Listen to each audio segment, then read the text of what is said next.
இதில் உள்ள இரண்டு மூலவுகளும் ஒன்றுக்கொன்று சற்று மாறுபட்ட சுருதியில் இருக்கும். ஒன்று சுருதிக்கு மற்றொன்று தாளத்திற்கும் பயன்படுத்தப்படும்.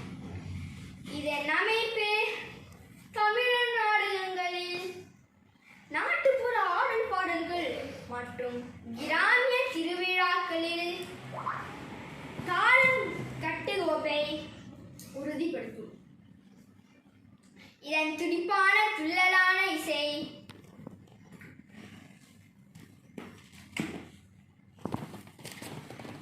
கேட்போரை உற்சாகத்தில் ஆழ்த்த